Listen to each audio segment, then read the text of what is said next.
Hello my dear students, आज हम लोग क्लास 9th के भारतीय भवन का मैथ हीरोन के सूत्र और इसके प्रयोग के अंतर्गत एक्सरसाइज 13A का एग्जाम्पल सॉल्व करेंगे। ठीक है, इसके पिछले वीडियो में हम लोग एग्जाम्पल नंबर 5 तक सॉल्व कर चुके हैं। तो यदि आप वो वीडियो नहीं देखे हैं तो मेरे वीडियो के डिस्क्रिप्शन में उसका लिंक है, वहाँ से आप लोग जाकर देख सकते हैं। तो हम लोग चलते हैं क्वेश्चन नंबर, इस एग्जाम्पल नंबर 6 देखा जाए क्या कह रहा है। तो सबसे पहले हम एक बार क्वेश्चन को ध्यान से पढ़ लेते हैं। ठीक, तो कह रहा है किसी त्रिभुज की भुजाएं क्रम से 17 मीटर, ठीक है, 26 मीटर और 25 मीटर है। फिर क्या कह रहा है कि 17 मीटर लंबी भुजा पर सामने के शीर्ष से एक लंब खींचने पर जो दो त्रिभुज बनते हैं उनके क्षेत्रफल अलग अलग निकालना है। बस समझे। कह रहे कोई त्रिभुज है जिसका नाम ABC चाहे कुछ भी रख सकते हैं, उसका भुजा का माप दिया हुआ है। कह रहा है कि जो 17 सेमी जो भुजा है उसके सामने के शीर्ष से उस पर लंब डाला जाता है और उस प्रकार जो निर्मित त्रिभुज होता है, दो त्रिभुज बनता है, उस त्रिभुज का अलग अलग हमें क्षेत्रफल याद करना। तो सबसे पहले हम फिगर देख लेते हैं। जैसे कि मान लिया जाए ये हमारा हो जाएगा एक त्रिभुज, ठीक है, नाम रखना ABC, ठीक है। अब यहाँ से मान लेते हैं इसको 26 और इसको मान लेते हैं 25 और ये सामने वाला भुजा कितना रखना है, 17 रखना है। तो इसको मान लेते हैं 17 मीटर। बात समझा। तो सबसे पहले और क्या कह रहे हैं इसमें देख लेते हैं। यहाँ से इस पर एक लंब डाला जाता है, यानी दो त्रिभुज बना ना, इसको D मान लेते हैं। बात समझा। तो कह रहा है कि ये जो दो त्रिभुज बनता है कि ये और ये दोनों का क्षेत्रफल हमें अलग अलग ज्ञात करना है। ठीक है, तो सबसे पहले हम बड़ा वाला त्रिभुज का क्षेत्रफल निकाल लेते हैं। तो लिखेंगे त्रिभुज ABC में निकालेंगे एस बराबर, फॉर्मूला हमको पता है A plus B plus C by 2।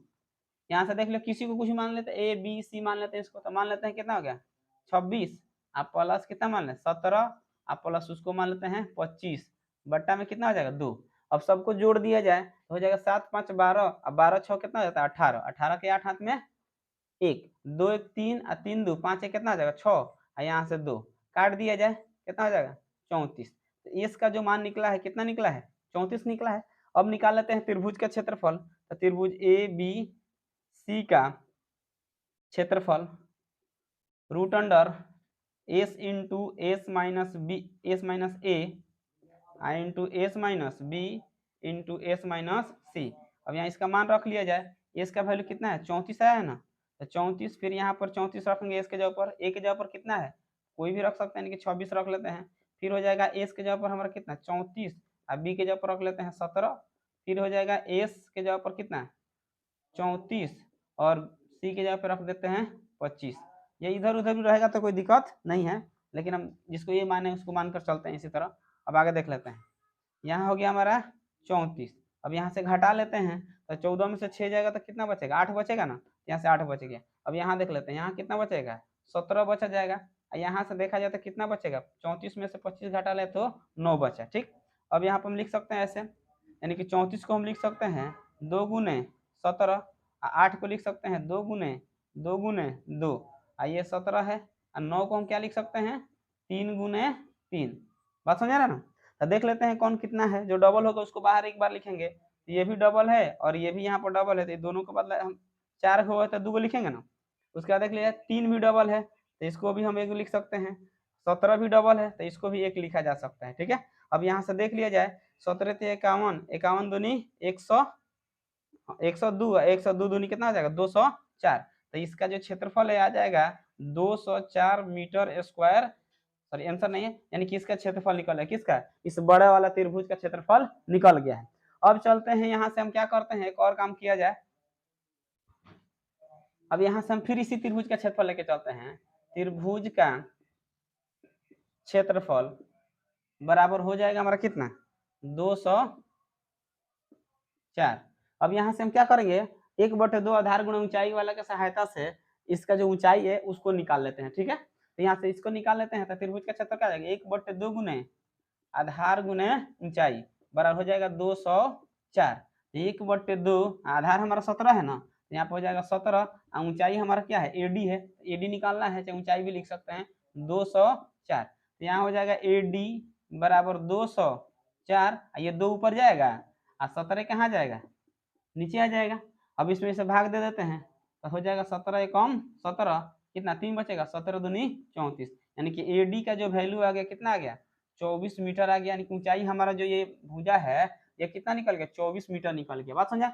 अब ये कहीं दिमाग में आ रहा होगा तो इसको क्यों निकाल रहे हैं, तो जब इसको निकाल लेंगे तो ये हमारा समकोण त्रिभुज बन जाएगा। क्यों? क्योंकि जब भी किसी रेखा पर अगर हम लंब डालते हैं तो कितना डिग्री पर कटता है, 90 डिग्री पर कटता है, यानी कि 90 डिग्री पर। तो यहाँ पे जो निर्मित कोण होगा वो समकोण यानी कि 90 डिग्री का होगा। तो यहाँ से जो निर्मित त्रिभुज होगा वो भी कौन सा त्रिभुज हो जाएगा, समकोण त्रिभुज हो जाएगा ना। तो इसलिए इसको निकाल लेते, इसको हम कहते हैं लंब और इसको कहते हैं कोण। ये क्या हो जाएगा हमारा आधार। अब आधार निकाल लेंगे, आधा ये निकल जाएगा, तो इधर वाला हम क्या कर सकते हैं आसानी से निकाल सकते हैं 17 में से घटाकर। बात समझ रहा है। अब जब निकल जाएगा तो उसके बाद आसानी से एक एक करके दोनों त्रिभुज का हम क्षेत्रफल निकाल देंगे तो हमारा आंसर आ जाएगा। तो इसलिए पहले हम क्या करें, ऊंचाई यानी एडी निकाल लिए हैं। अब चलते हैं किसी भी त्रिभुज को लेकर चलते हैं, इधर वाला को चाहे इधर वाला को, इधर वाला लेते हैं त्रिभुज ए डी सी में समकोण त्रिभुज है। यहाँ पे ये क्या हो जाएगा आधार, आधार बराबर सूत्र क्या होता है रूट अंडर कोण के स्क्वायर माइनस लंब का स्क्वायर। ठीक है, एडीसी ये वाला त्रिभुज हो जाएगा। ठीक है, अब यहाँ से देखते हैं कोण हमारा कितना है, इसमें यही ना कोण होता है, तो कोण हो गया हमारा 25 का स्क्वायर कर दिए, लंब कितना है 24 है, 24 का स्क्वायर बराबर, यहाँ देख लेते हैं 25 का स्क्वायर कितना है 625 हो जाता है, और ये हो जाएगा 24 का स्क्वायर करेंगे तो 576, घटा लेंगे तो कितना आ जाएगा 49, और 49 आएगा तो इसका वर्गमूल मालूम है हमको कितना होता है 7 मीटर। तो ये जो भुजा का मान है कितना निकल गया 7 मीटर। तो ये कितना हो जाएगा टोटल हमारा 17 है, यहाँ से यहाँ तक 17 है, तो ये हमारा कितना जाएगा, इसमें से 7 घटा लेते हैं तो कितना बचेगा 10 मीटर बचेगा। अब सब त्रिभुज में हम देख सकते हैं ये हमारा आधार है और ये क्या है ऊंचाई है, तो दोनों का निकल गया। तो यहाँ से हम दोनों त्रिभुज का क्षेत्रफल क्या कर सकते हैं आसानी से निकाल सकते हैं। तो यहाँ पर देख लिया जाए तो लिखेंगे त्रिभुज ए डी बी का क्षेत्रफल हो जाएगा हमारा कितना है 1/2 गुने आधार गुने ऊंचाई। यहाँ लिख देते हैं 1/2, आधार इसका कितना है 10 है, यहाँ पर 10 लिख दिया जाए, ऊंचाई कितना दिया है 24, यहाँ पर 24, इसको काट देते हैं 5, तो 24 बचे कितना आता है 120 मीटर स्क्वायर। तो पहला एक त्रिभुज जो है उसका क्षेत्रफल निकले कितना 120 मीटर स्क्वायर, और जो दूसरा त्रिभुज है त्रिभुज ए डी सी का क्षेत्रफल उसके लिए भी सूत्र यहाँ लिख देते हैं 1/2 गुने आधार गुने ऊंचाई। तो हो जाएगा हमारा 1/2 गुने आधार इसका कितना दिया है 7 और ऊंचाई कितना है 24 है उसका भी, तो यहाँ हो जाएगा 24, काट देते हैं 12, तो गुणा कर देते हैं तो 12 7 84, तो ये हो जाएगा 84 मीटर स्क्वायर। तो इस तरह क्या हुआ अलग अलग त्रिभुज का क्षेत्रफल निकल गया। एक बार इसको फिर समझा देते हैं। तो सबसे पहले हमें क्या करना है, क्वेश्चन दिया है त्रिभुज की तीनों भुजाएं दिया गया है, उस पर जो 17 मीटर लंबी भुजा है उसके सामने से क्या कहते हैं एक शीर्ष डाल दिया जाता है। तो हमें अलग अलग जो त्रिभुज निर्मित होता है बनता है उसी का क्षेत्रफल याद करना है। तो सबसे पहले हम क्या बड़ा वाला त्रिभुज का क्षेत्रफल निकालने के लिए ए से निकाल दिए, और जब ए से निकल गया तो उसके सहारे से हम इसका